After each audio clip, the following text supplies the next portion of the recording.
Hello friend, हमारे channel पर आपका एक बार फिर से स्वागत है। तो फ्रेंड, आज का वीडियो आप लोग के लिए बहुत खास होने वाला है, क्योंकि जेक बोर्ड के वैसे स्टूडेंट जो क्लास 11th की एग्जाम आज देने वाले हैं, फिजिक्स एंड केमिस्ट्री का है, तो आप लोग के लिए बहुत ही ज़्यादा खास होने वाला है, क्योंकि ये जो है ना, ये क्वेश्चन आने का बहुत ज़्यादा चांसेस है, बहुत मोस्ट इंपॉर्टेंट क्वेश्चन है। इसलिए मैं लास्ट में ये ला रहा हूँ ताकि आप लोग को जो है याद रह सके। जो क्वेश्चन करवा रहा हूँ आप लोग देख के जरूर जाइएगा, इसको बिना देखे मत जाएगा। आप लोग 2x के स्पीड में भी देख सकते हैं, टाइम कम है तो ये क्वेश्चन क्यों इंपॉर्टेंट, क्योंकि ये मॉडल पेपर आया हुआ है जो कि जेक की तरफ से आया हुआ था, और ऐसा देखा गया और मेरा एक्सपीरियंस के आधार पर मैं बता सकता हूँ कि मॉडल पेपर से जो है बहुत सारा क्वेश्चन आप लोग को डिट्टो मैच करता है। ठीक है, तो इस बार भी मैच करेगा, तो कहीं ना कहीं आप लोग देख के जाना 2x स्पीड में ही, भले देखिए यदि टाइम कम है तो। और मैं भी जल्दी जल्दी करवाने की कोशिश करता हूँ, क्योंकि आप लोग का आज ही एग्जाम और आज ही मैं ये वीडियो को आप लोग के लिए पेश कर रहा हूँ, और आप लोग जल्दी जल्दी देखना ही है ताकि आप लोग को जो याद रहे। चलिए फर्स्ट क्वेश्चन की ओर चलते हैं। An Indian scientist who won Nobel prize for physics. यहाँ बोल रहा कौन सा ऐसा इंडियन साइंटिस्ट है जो कि उनको नोबेल प्राइज दिया गया फिजिक्स में। ठीक है, तो फिजिक्स के लिए कौन सा ऐसा है, तो ऑप्शन 20 का सही जवाब हो जाएगा एच जे भाभा। ये याद रखना, एच जे भाभा, भाभा करके याद रखिएगा। ठीक है, ये सारा क्वेश्चन आने का बहुत ज़्यादा चांसेस है, क्योंकि मॉडल सेट में है। विच of the following is not a system of unit. देखिए एमकेएस भी है, सीजीएस भी है, एसआई भी है, लेकिन डेसिबल नहीं है, तो डेसिबल ही इसका करेक्ट आंसर हो जाएगा, डेसिबल। ये आप लोग ऐसे भी कर सकते हैं, जिसको नहीं भी कुछ पता वो भी जान सकते हैं कि डेसिबल तो क्या है, ये तो हम साउंड में पढ़ते हैं। ठीक है, चलिए next question. Question number 3, SI unit, SI system of the fundamental unit sir. Metre तो एसआई यूनिट है, किलोग्राम भी है, सेकंड भी है, एम्पियर भी है, केल्विन भी है, एंड मोल आप लोग का एंड कैंडेला दिया हुआ है। तो इसका क्या होगा बताइए। ऑप्शन नंबर ए सही जवाब हो जाएगा, ऑप्शन सही में ही तो है। देखिए मीटर भी एसआई यूनिट में, किलोग्राम भी, बाकी सब में तुम आपको जो है अलग अलग दिखेगा। जैसे यहाँ कूलम दिख रहा है, कूलम थोड़ी एसआई यूनिट होता है। जैसे यहाँ पर थर्ड में देख सकते हैं आप लोग को न्यूटन दिख रहा है, न्यूटन थोड़ी है ये, सॉरी न्यूटन तो है, देन फंडामेंटल बोला गया ना, फंडामेंटल तो नहीं है ना, न्यूटन फंडामेंटल यूनिट तो नहीं है ना। ठीक है, तो इस तरह आप लोग देख सकते हैं, फ्लक्स हो गया यहाँ पर देख सकते हैं, तो मतलब ऑप्शन 1 ही करेक्ट आंसर होगा। आप लोग ऐसा यूनिट देखना फंडामेंटल, जो कि 7 आप लोग पढ़े थे ना, वही 7 को याद रखना है।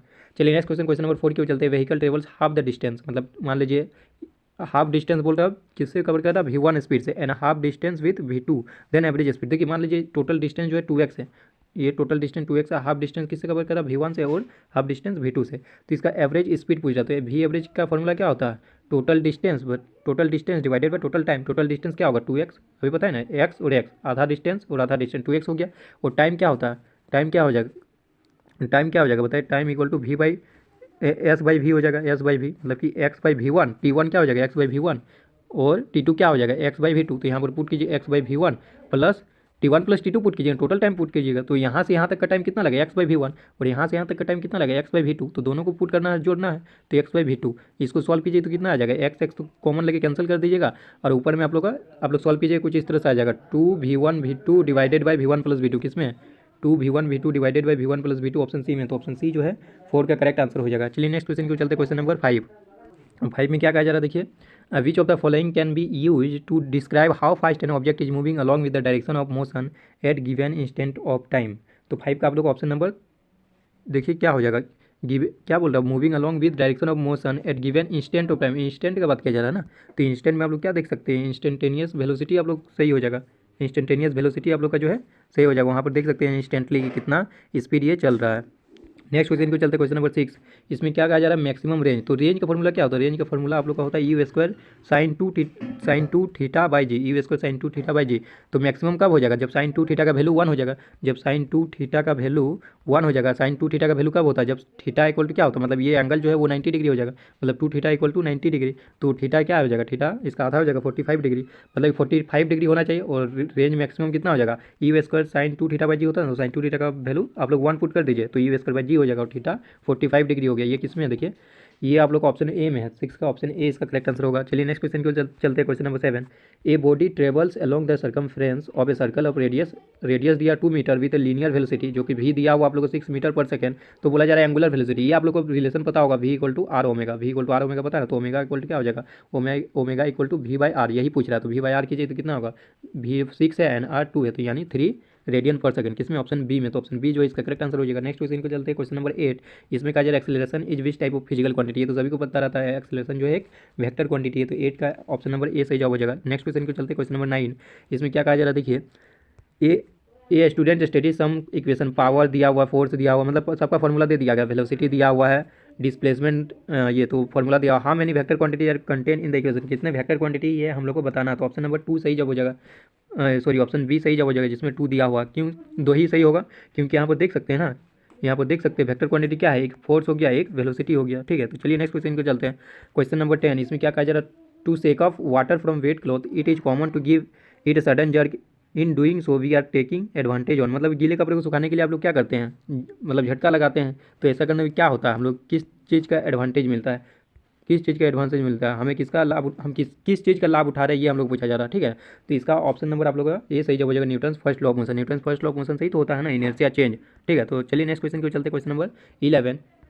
Question number 11, why we experience recoil in gun after firing a bullet, मतलब कि जब भी एक बुलेट को हम लोग फायर करते हैं तो हम लोग को मतलब कि रिकॉयल एक्सपीरियंस क्यों करते हैं, हम लोग पीछे की ओर हट जाता है ना, थोड़ा पीछे की ओर ये हो जाता है, तो क्यों होता है, किससे वजह से होता है, ये हम लोग को पता करना है। तो इसका ऑप्शन नंबर बी सही जवाब हो जाएगा, because the bullet has large linear momentum. Linear momentum में ही तो ये होता है ना, चेंज होता है, तो because the bullet has large linear momentum, तो उसका ऑप्शन बी सही जवाब हो जाएगा। चलिए नेक्स्ट क्वेश्चन को चलते हैं, क्वेश्चन नंबर 12। इसमें क्या कहा जा रहा है, mass of body is 2 kg, मास दिया हुआ 2 kg, तो वेट पूछा जा रहा है, वेट क्या होता है mg के बराबर, तो वेट क्या हो जाएगा mg के बराबर, और m क्या 2 है और g का वैल्यू क्या होता है 9.8, इसको मल्टीप्लाई कर दीजिए तो कितना आ जाएगा 19.6, तो 19.6 इसमें ऑप्शन ए में, तो ऑप्शन ए इसका जो है करेक्ट आंसर। तो चलिए नेक्स्ट क्वेश्चन को चलते, क्वेश्चन नंबर 13। इसमें क्या कहा जा रहा है, देखिए passenger in moving bus in thrown forward when the bus is suddenly stop, this is explain, मतलब ये बोल रहा है चलती बस में जब हम लोग कुछ भी यात्रा वगैरह करते हैं तो हम लोग क्या करते हैं, बस जो रुकने पर हम लोग आगे की ओर झुक जाते हैं, ब्रेक मारते ही हम लोग आगे की ओर झुक जाते हैं, यह किस लॉ से हम लोग समझा सकते हैं, तो बताइए इस ये कौन सा लॉ से हम लोग समझा सकते हैं। तो 13 का ऑप्शन नंबर ए सही जब हो जाएगा, Newton's first law of motion. ठीक है, इसी से तो हम लोग इनर्शिया के बारे में पता करते हैं ना, इनर्शिया के बारे में Newton's first law of motion ही तो समझाता है कि जो जैसा है वैसा ही रहना चाहता है। नेक्स्ट क्वेश्चन को चलते, question number 14, conservation momentum in A collision between particles can be understood from, तो ये किससे हम लोग मतलब समझ सकते हैं कंजर्वेशन ऑफ मोमेंटम जो है, तो 14 का आप लोग का ऑप्शन नंबर डी सही हो जाएगा, Newton second law and third law, दोनों से हम लोग जो है समझ सकते हैं। चलिए नेक्स्ट क्वेश्चन को चलते, क्वेश्चन नंबर 15। इसमें क्या कहा जा रहा है, a block of mass m is place on is flat surface, a force is apply to move it parallel to the surface, the friction force develop is proportional to, तो बताइए 15 का क्या होगा, 15 का आप लोग ऑप्शन नंबर बी सही जवाब हो जाएगा, मास ऑफ द बॉडी, क्योंकि फ्रिक्शन बोल रहा है किससे प्रोपोर्शनल होता है, तो फ्रिक्शन का आप लोग फॉर्मूला ही पर है, म्यू एन पर है, म्यू एन पर है, और नॉर्मल क्या हो जाएगा mg के बराबर हो जाएगा, तो इसको लिख सकते हैं म्यू एम जी, तो फ्रिक्शन फोर्स किस पर डायरेक्टली प्रोपोर्शनल है, मास पर ही तो है, तो मास ऑफ द बॉडी यहाँ पर डायरेक्ट कर सकते हैं। चलिए नेक्स्ट क्वेश्चन को चलते, क्वेश्चन नंबर 16। ये क्या कहा जा रहा है, in any kind of collision, कोई भी तरह का कोलिजन हो तो उसमें क्या चीज़ जो है कंजर्व रहता है हमेशा के लिए, बताइए 16 का क्या हो जाएगा, ऑप्शन ए से जो होगा, लीनियर मोमेंटम जो है ऑलवेज कंजर्व होता है, ताकि कोई भी किसी भी तरह का क्यों ना कोलिजन हो, ऑब्लिक कोलिजन हो या फिर आप लोग का elastic in elastic perfectly elastic जो भी हो, वो हमेशा जो है आप लोग लीनियर मोमेंटम को कंजर्व कर सकते हैं, मतलब लीनियर मोमेंटम हमेशा कंजर्व होता है। पोटेंशियल एनर्जी का फॉर्मूला पूछ दिया, पोटेंशियल एनर्जी इक्वल टू क्या होता है, पोटेंशियल एनर्जी इक्वल टू होता है ना, पोटेंशियल mgh होता है mgh, तो बताइए यहाँ फिल इन द ब्लैंक दिया, तो जी क्या हो, ग्रेविटेशनल एक्सेलरेशन, तो ऑप्शन डी करेक्ट आंसर होगा।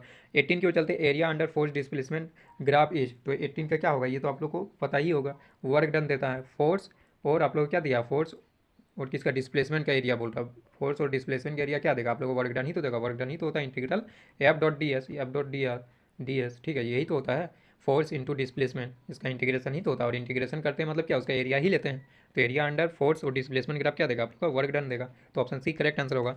चलिए नेक्स्ट क्वेश्चन को चलते, क्वेश्चन नंबर 19। इसमें क्या कहा जाता है कि torque acting on body is rotational analogue of, मतलब कि जो टॉर्क लगता है किसी बॉडी पर वो किस तरह का मतलब एनालॉग है, ये हम लोग को पता करना है, तो वो तो फोर्स की तरह ही एक्ट करता है ना, तो फोर्स किसमें, ऑप्शन बी में, क्योंकि देखिए फोर्स इक्वल टू होता है न्यूटन लॉ ऑफ मोशन में एम है, और जो रोटेशनल में हम लोग पढ़ते हैं टॉर्क पढ़ते हैं, उसी को रोटेशनल इफेक्ट हो जाए, टॉर्क इक्वल टू क्या हो जाएगा आई अल्फा, यहाँ मास क्या है, ये भी एक तरह का इनर्शिया काम करता है, और ये क्या है, वो ये भी मूवमेंट ऑफ इनर्शिया ही है, ठीक है, और यहाँ पे एक्सेलरेशन है और यहाँ पे एंगुलर एक्सेलरेशन, तो दोनों सेम चीज़ जैसा ही हम लोग को दिखता है, तो यानी इसका ऑप्शन बी सही जवाब हो जाएगा। चलिए नेक्स्ट क्वेश्चन को चलते, क्वेश्चन नंबर 20। इसमें क्या कहा जा रहा है, देखिए which physical quantity represented by the product movement of inertia, देखिए अभी तो बताए टॉर्क इक्वल टू क्या होता है आई अल्फा, यही बोला जा रहा है कि जो प्रोडक्ट के तौर पर हम लोग लिख सकते हैं किसको, किस फिजिकल क्वांटिटी को, मूवमेंट ऑफ इनर्शिया और एंगुलर वेलोसिटी का प्रोडक्ट हम लोग को लिखना है, किसको लिख सकते हैं, टॉर्क को, तो टॉर्क किसमें, ऑप्शन बी में, तो ऑप्शन बी जो है इसका करेक्ट आंसर होगा। 21 की ओर चलते हैं, जिसमें क्या कहा जा रहा है, देखिए if a body is rotating about an axis passing through its center of mass then its a linear angular momentum is directed along, तो 21 का आप लोग ऑप्शन डी से जो एक्सिस ऑफ रोटेशन, जिस एक्सिस पर हम लोग कर रहे उसी के रोटेशन के तरफ हम लोग का जो है लिनियर एंगुलर मोमेंटम डायरेक्ट करता है। तो चलिए नेक्स्ट क्वेश्चन को चलते हैं, ये आप लोग को याद रखना है, क्वेश्चन नंबर 22। इसमें क्या कहा जा रहा है, escape speed of body on the surface of planet does not depend on, तो एस्केप वेलोसिटी का आप लोग को पढ़े होंगे एक फॉर्मूला √2 GM/r, √2 GM/r, तो क्या बोल रहा है, डज नॉट डिपेंड, किस पर डिपेंड नहीं कर रहा, मास पर तो डिपेंड करता है, मास ऑफ प्लैनेट पर डिपेंड करता है, मास ऑफ ऑब्जेक्ट पर नहीं, ठीक है, ये आप लोग याद रखना है।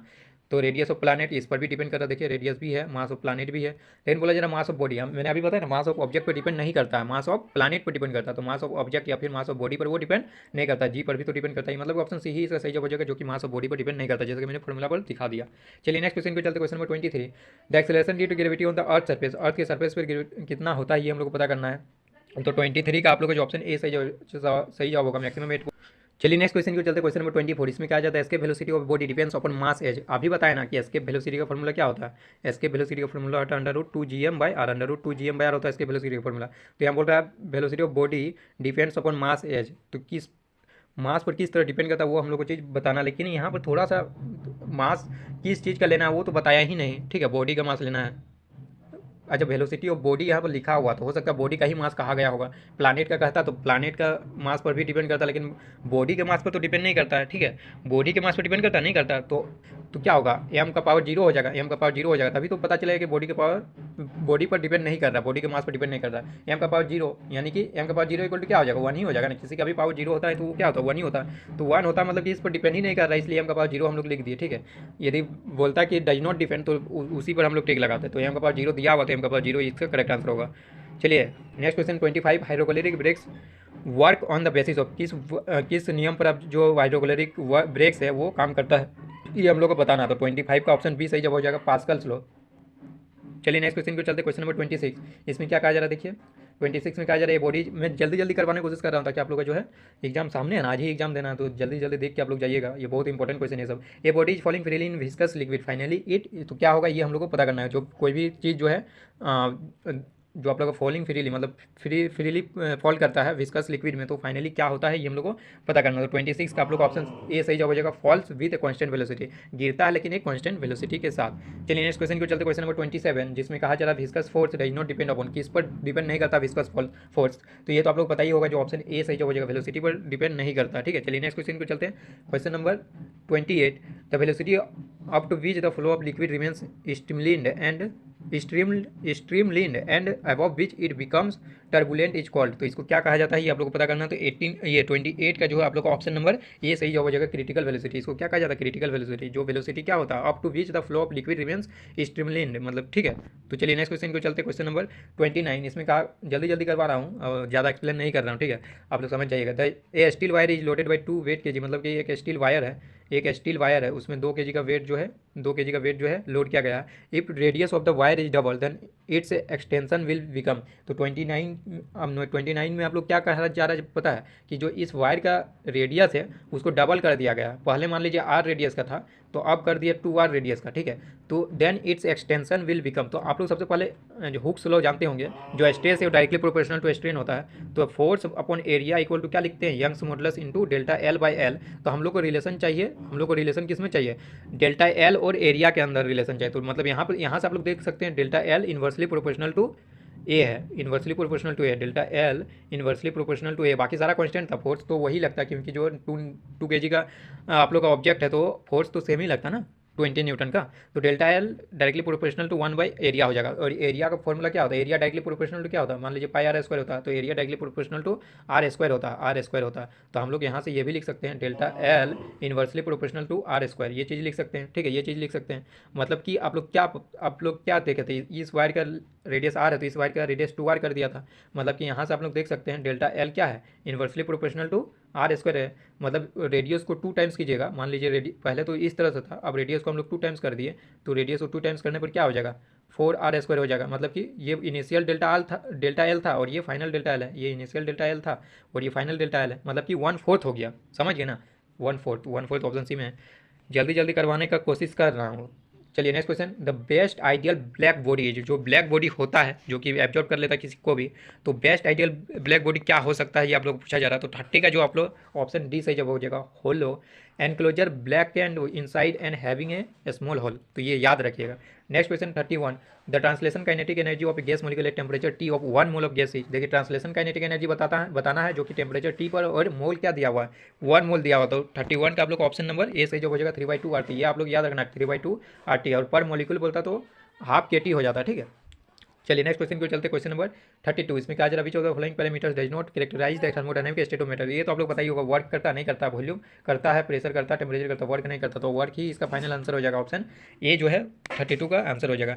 चलिए नेक्स्ट क्वेश्चन नंबर 33, इसमें क्या कहा जा रहा है, heat can not be itself flown from a body lower temperature to a, मतलब कि एक लोअर टेम्परेचर है, कोल्ड बॉडी है, और यहाँ पर हॉट बॉडी है, तो क्या यहाँ से यहाँ हीट फ्लो कर सकता है? नहीं कर सकता। यही बोला जा रहा है कि खुद से नहीं कर सकता है, स्पॉन्टेनियसली नहीं कर सकता है। Temperature to a body at higher temperature is a statement as consequence of, यही बोला जा रहा है कि मतलब कि ये जो है फ्लो नहीं कर सकता। तो क्यों नहीं फ्लो कर सकता, इसका एक रीज़न बताना है किस नियम पर फ्लो नहीं कर सकता है।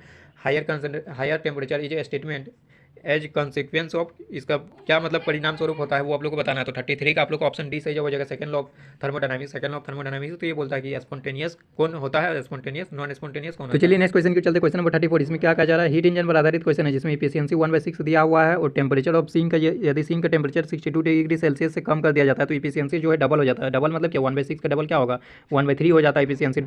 ठीक है, तो टेम्परेचर ऑफ सोर्स क्या होगा ये पूछा जा रहा है। तो देखिए ये होता है इस तरह से, कार्नोट इंजन, ये हो गया सोर्स का टेम्परेचर, वो ये हो गया सिंक का टेम्परेचर जो कि T1 ग्रेटर देन T2 होता है। ठीक है, ये आप लोग पता होगा। यहाँ से जो हीट सप्लाई किया जाता है Q1 और यहाँ से वर्क डन होता है Q1 माइनस Q2 है, जो Q2 है ये यहाँ से यहाँ जाता है। तो ये चीज़ आप लोग पढ़ेंगे किस तरह से डायग्राम होता है। तो मैं डायग्राम ड्रॉ नहीं करता हूँ, डायरेक्ट करता हूँ। इफिशियंसी पहले कितना था, 1/6 था। इफिशियंसी का फॉर्मूला होता है ये चीज़, ईटा इक्वल टू 1 माइनस T2/T1। ठीक है, T2/T1।